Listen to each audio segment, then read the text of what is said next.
New Buddha Way Dharma Talks.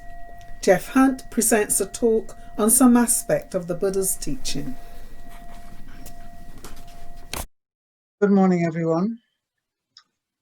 Since today is Remembrance Day, I thought we'd do something by giving voice to Buddha himself and Thich Nhat Hanh, one of the leading Mahayana teachers. What is the purpose of Remembrance Day? We have to think about that. We know that it is to remember those who have fallen, those who have died in wars. But maybe we should extend that a little bit. To remember and learn. What is remembering without learning? We remember, and it's important to remember, and it's good to remember. And when we pass on, we want to be remembered. We need to learn from what it is that we're remembering. And I think we need to do a lot more of that. We know that the Buddha's teachings begin on the three poisons which are relevant to the question of war as a motivating force which is always there with human beings, all of us. Greed, hatred, and delusion. Look at any war and you will find those. It is also the first precept of the Buddha, Anatipata Veramani Sikapatam Samadhyami. I undertake the trading rule to abstain from killing. I promise not to kill. And yet we still kill. Let's go back to that question, to remember and to learn. We begin with a question that is not very often put forward, and that is, who is your enemy? There is no war without enemies. And yet, do we know what an enemy is? Do we know why we brand somebody an enemy? Have we noticed that when I feel so-and-so is our enemy, that they may feel that I am the enemy? So I too am an enemy. An enemy contrasts with friend or friendship. Is it not true that who is an enemy one day can be a friend the next? Or one who is a friend one day can be an enemy the next? All of this is swirling about in our minds. Greed, hatred, delusion exist in our minds. And from what is in our minds, we act. And what we act is very often extremely destructive. And what we may not learn is that whatever is destructive is self-destructive at the same moment. First reading is the Metta Sutta. We want to be positive today and demonstrate hope and recognize the goodness there is in human beings, that is a capacity we also have. Metta means, or is usually translated as loving kindness, because it's not covered quite just by loving, and it's not quite covered by kindness. It's goodwill towards others. So what I'm going to do is read it in English, of course. I'm not competent to read it in Pali anyway. But what I'd like to do is read a couple of lines, and then there'll be a silence, and I want you to think about what it is that we've just said, what the Buddha has just said. You get it? So I'll read slowly. Now please try to be focused. Take this as a meditation technique. We're listening to a very important teaching of the Buddha. It is my responsibility to learn so that we human beings can do better than we have. Okay, here we go. This is what should be done by one who is skilled in goodness and who knows the path of peace.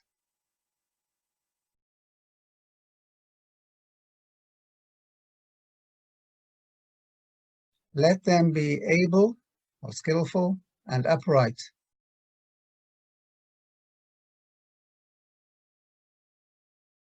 straightforward and gentle in speech,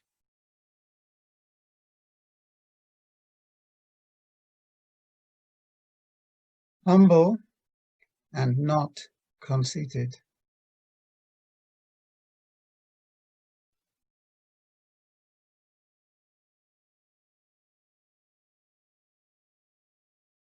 contented and easily satisfied,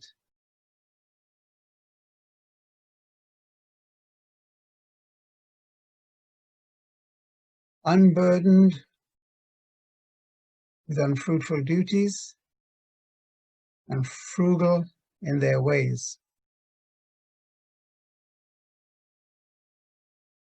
To continue, this is what should be done. Peaceful and calm, wise and skillful.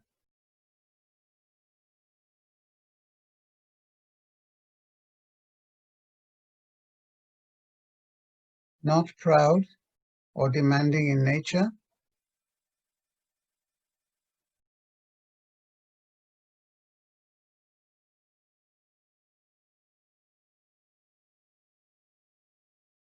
let them not do the slightest thing that wisdom would later show us is wrong.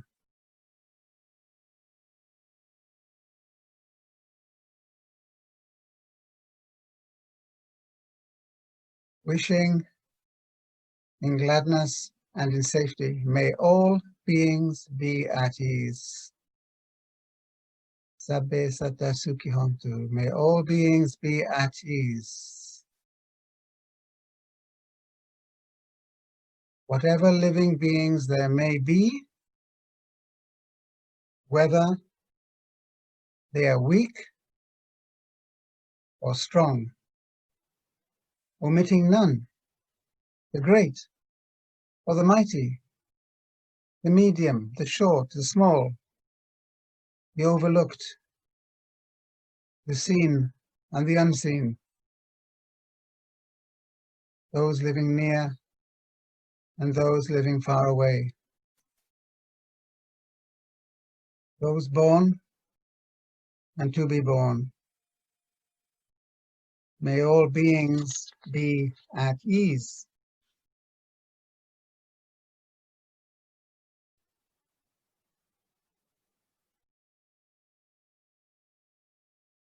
Let none deceive another or despise any being in any state.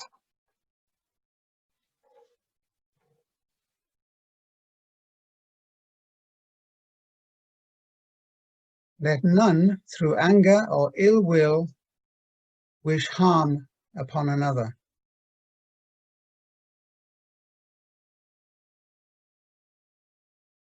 Even as a mother protects with her life her child, her only child, so with a boundless heart should one cherish all living beings, radiating kindness over the entire world, spreading upwards to the skies and downwards to the depths, outwards and unbounded, freed from hatred and ill will.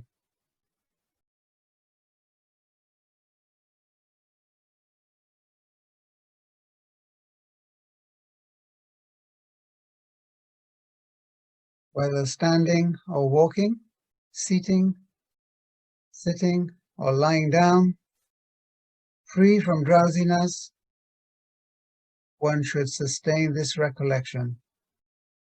This is said to be the sublime abiding.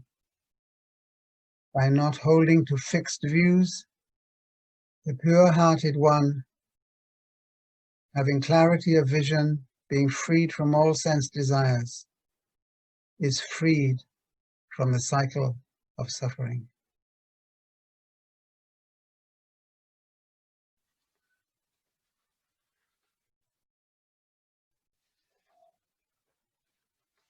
We have a few minutes to just think about what has been said. And if there's a question you want to ask, we'll have an opportunity in a moment.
Well, those words were from the Metta Sutta, the Sutta on loving kindness, which is in the Tipitaka, that is the collected teachings of the Buddha.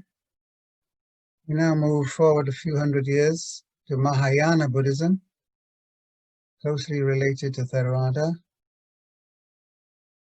And there's a wonderful recitation by Thich Nhat Hanh. Thich Nhat Hanh is a Zen master from Vietnam, who's now in his 90s, and spoke up about the Vietnam War.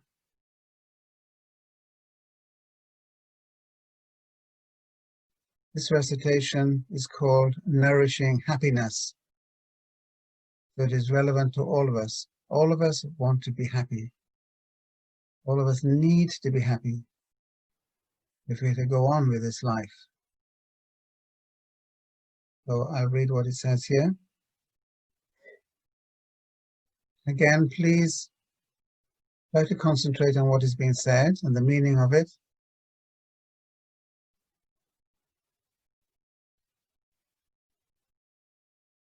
First paragraph. Sitting here in this moment, protected by the Sangha, that is the community, my happiness is clear and alive. What a great fortune to have been born a human, to encounter the Dharma, to be in harmony with others, and to water the mind of love in this beautiful garden of practice.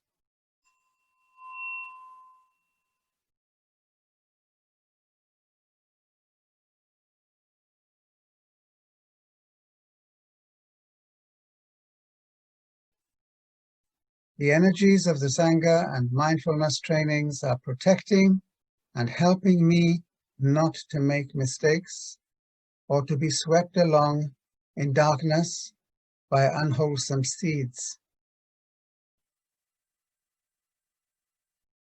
With kind spiritual friends, I am on the path of goodness, illumined by the light of Buddhas and Bodhisattvas. Bodhisattvas are those working to become enlightened.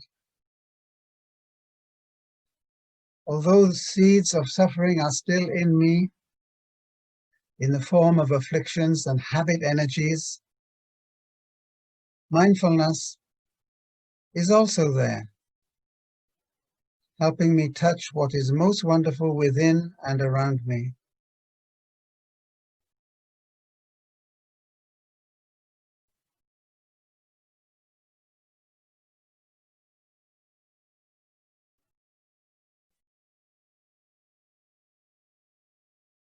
I can still enjoy mindfulness of the six senses. My eyes look peacefully upon the clear blue sky. My ears listen with wonder to the songs of birds. My nose smells the rich scent of flowers. My tongue tastes the nectar of the Dharma. My posture is upright, stable, and relaxed. And my mind is at one with my body.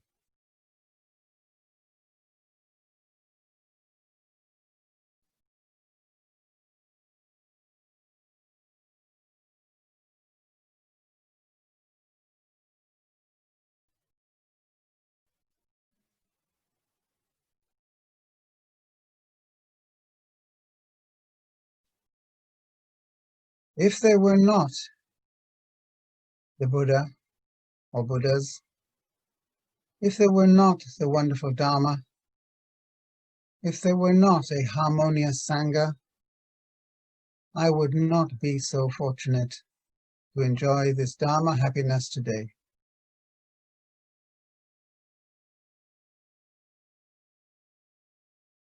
My resources for practice are my own peace and joy.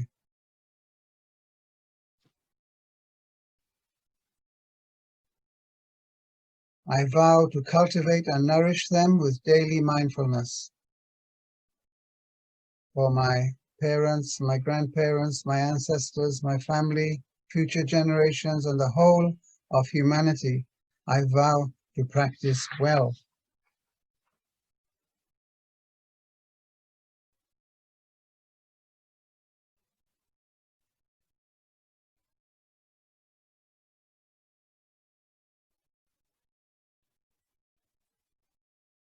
In my society, I know that there are countless people suffering,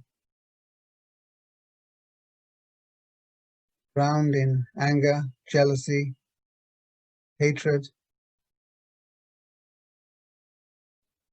I am determined to take care of my own mental formations.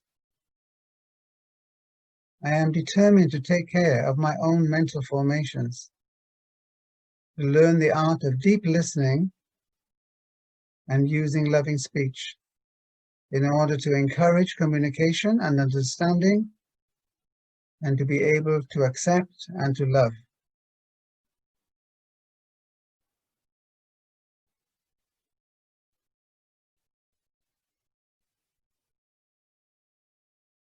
Practicing the actions of a bodhisattva,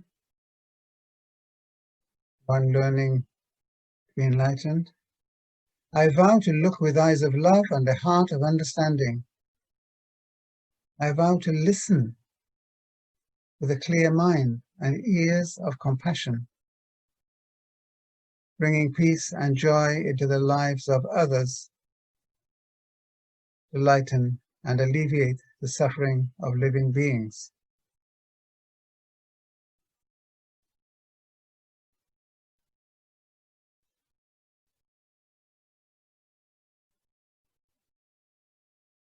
I am aware that ignorance and wrong perceptions can turn this world into a fiery hell.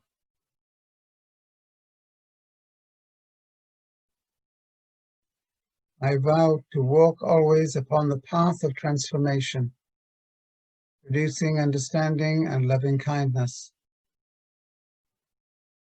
And I will be able to cultivate a garden of awakening.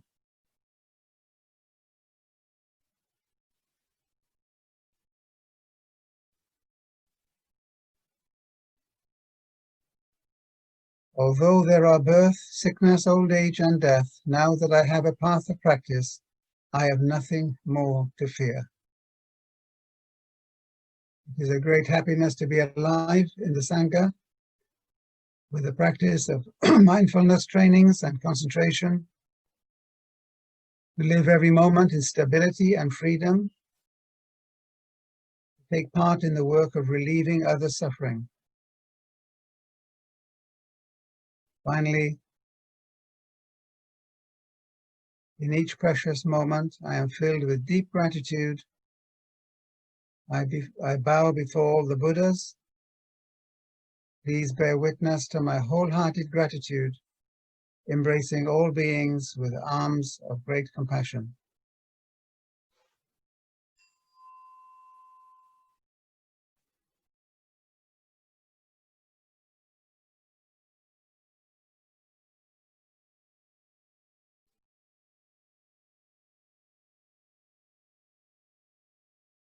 The thought for contemplation is, who is my enemy?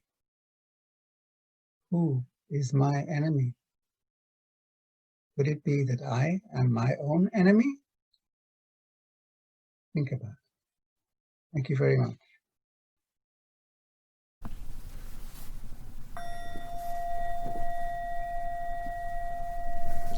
New Buddha Way lets go of East and West and starts afresh in the life we have now. For more information, visit www.newbuddhaway.org.